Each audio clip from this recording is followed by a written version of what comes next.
اعوذ باللہ من الشیطان الرجیم، بسم اللہ الرحمن الرحیم۔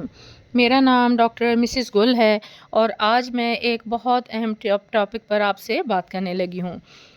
چین میں کرونا جیسے نئے وائرس نے سر اٹھانا شروع کر دیا ہے۔ اس نئے وائرس کا نام ہیومن میٹا نیمو وائرس HMPV ہے۔ عالمی سطح پہ کرونا کے بعد ایک اور وائرس پھیلنے لگا ہے۔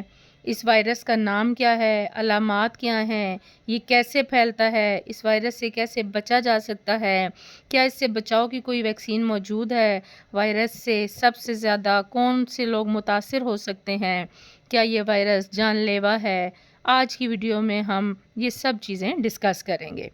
چین میں پھیلنے والے وائرس HMPV کے پاکستان میں بھی پھیلنے کا انکشاف ہوا ہے۔ کرونا کے بعد کرونا جیسا نیا وائرس تیزی سے پھیلنے لگا ہے۔ سانس کے یہ وائرس عام نزلہ زکام جیسی علامات کا سبب بن سکتا ہے، جیسا کہ کھانسی، بخار، ناک بند ہونا، سانس کا بند ہونا یا مشکل سے آنا۔ اس کی وجہ سے نمونیا اور برونکائٹس بھی ہو سکتا ہے۔ قومی ادارہ صحت NIH کے مطابق چین میں پھیلنے والا یہ وائرس HMPV پاکستان میں 2 دہائیوں سے زائد عرصے سے موجود ہے۔ NIH کے مطابق HMPV پاکستان میں 2001 میں سامنے آیا تھا۔ 2015 میں اسلام آباد پیمز میں اس کے 21 کیسز بچوں میں رپورٹ ہوئے تھے۔ اس وائرس کی وجہ سے متاثر ہونے والوں میں نزلہ اور کرونا جیسی علامات دیکھی جا رہی ہیں۔ اب دیکھتے ہیں کہ اس کی وائرس کی علامات کیا کیا ہو سکتی ہیں۔ HMPV کی علامات میں نزلہ زکام، مسلسل کھانسی، اکثر بلغم کے ساتھ کھانسی ہونا، گلے میں خراش ہونا، چھینکیں آنا، ناک بند ہونا، ناک بہنا، سانس میں دشواری، سانس کا رکنا، بخار، سر درد شامل ہیں۔ اگر علامات شدید ہوں تو نمونیا اور برونکائٹس کی شکل بھی اختیار کر سکتی ہیں اور موت کا سبب بھی بن سکتی ہیں۔ اگر اس کی وجوہات کی بات کی جائے تو HMPV کھانسی کرنے یا چھینکنے سے ایک سے دوسرے میں پھیلتا ہے۔ اس کے علاوہ ایک دوسرے سے ہاتھ ملانے سے اور پبلک پلیسز پر سطحوں کو چھونے سے بھی اس کے جراثیم منتقل ہوتے ہیں۔ اس کے علاوہ ہاتھ دھوئے بغیر بار بار منہ، ناک اور آنکھوں کو چھونے سے بھی اس کے جراثیم پھیلتے ہیں۔ بچے اسپیشلی 14 سال سے کم عمر کے یا پھر 65 سال سے بڑے افراد اور ایسے افراد جن میں قوت مدافعت کم ہے، یہ تمام افراد اس وائرس کا شکار ہو سکتے ہیں۔ ان تمام افراد میں اس بیماری سے متاثر ہونے کے امکانات بہت زیادہ ہیں۔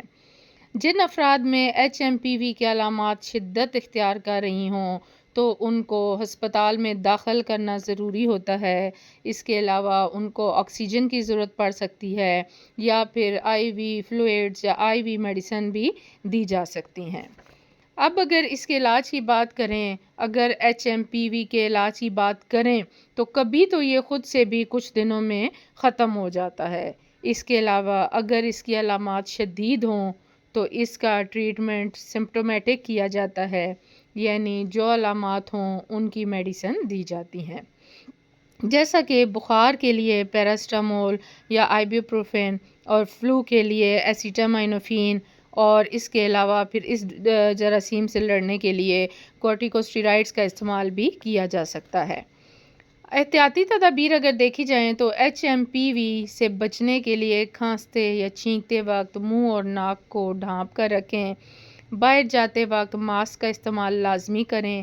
جو لوگ بیمار ہیں یا جن میں علامات ہیں ان سے زیادہ ملنے سے یا گلے ملنے سے گریز کریں۔ ہاتھ دھوئے بغیر ناک، منہ اور آنکھوں کو مت چھوئیں۔ پبلک پلیسز پر کسی بھی چیز کو ہاتھ مت لگائیں۔ باہر سے جب بھی آئیں یا کسی بیمار افراد کی تیمارداری کر کے آئیں اور گھر آ کر فوراً اپنے ہاتھوں کو اچھی طرح 20 سیکنڈ تک کم از کم لازمی دھوئیں۔ اگر آپ میں ایسی علامات ہوں تو خود کو فوراً آئسولیٹ کریں۔ کھانے پینے کی اشیاء ایک دوسرے سے شیئر نہ کریں۔ گھر پر رہیں اور احتیاط کریں۔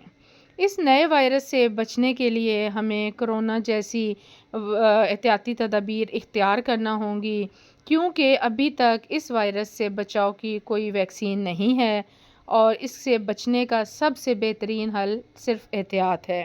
لہٰذا کوشش کریں کہ بغیر کسی کام کے گھر سے مت نکلیں، اور جب باہر جائیں تو ماسک کا استعمال کریں، اپنے ہاتھوں کو سینیٹائز کریں، لوگوں سے مصافحہ نہ کریں، گلے نہ ملیں اور دوسرے لوگوں سے فاصلہ رکھیں۔ یہ تھی ہماری آج کی ویڈیو۔ اگر آپ کو ہماری یہ ویڈیو پسند آئی ہے تو ہمارے چینل کو سبسکرائب کریں، ہماری ویڈیو کو لائک اور شیئر کریں۔ بہت شکریہ، جزاک اللہ، اللہ حافظ۔